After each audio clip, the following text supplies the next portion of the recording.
Hi, Veronica. I enjoyed your video. Your court case, Ward versus Wilbanks, was similar to one that I chose, which was Bruff versus Mississippi Health Services, Inc.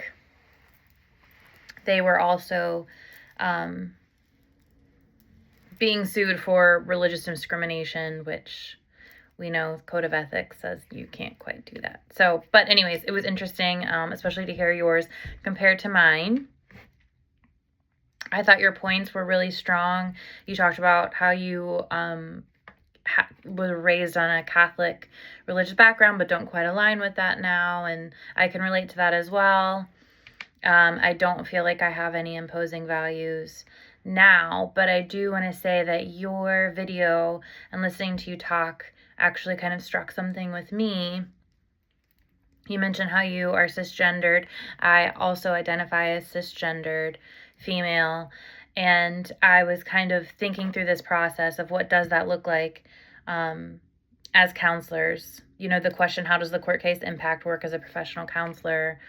And in my personal video, I shared that, you know, I don't have any imposing values. I am 100% an ally, but I didn't quite think past that as far as their interpretation.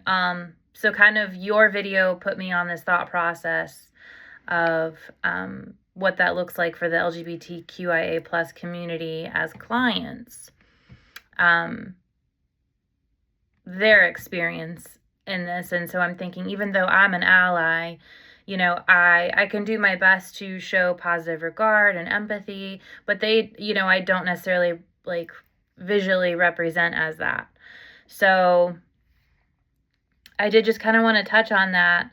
And I was kind of looking more into what that looks like for trans clients versus LGBTQIA. Since both of our court cases were focused on the gay community, there is, you know, that sub part, which is the trans community. And that's a whole other, I think, ball game. It's just a different sector under the umbrella. I guess I don't really know how to word it, but so I started reading on that, and I found an article that I thought was really interesting called Cisgender Professional Counselors Experiences with Trans Clients, and it is from 2019. And this article was a research article on trans clients' experiences with cisgender counselors.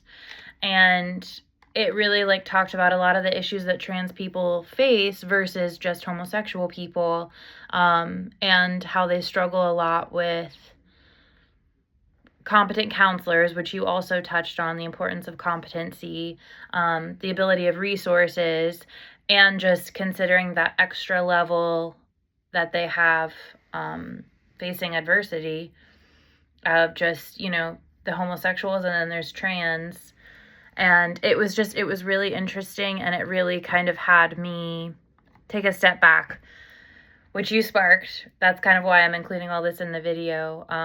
You know, you kind of sparked this thought process within myself about what does that look like on the other side. So you did an awesome job. I don't really have much more to say to that, but that was kind of my addition was, you know, you got me thinking. So I appreciate all of your input, and thank you for that.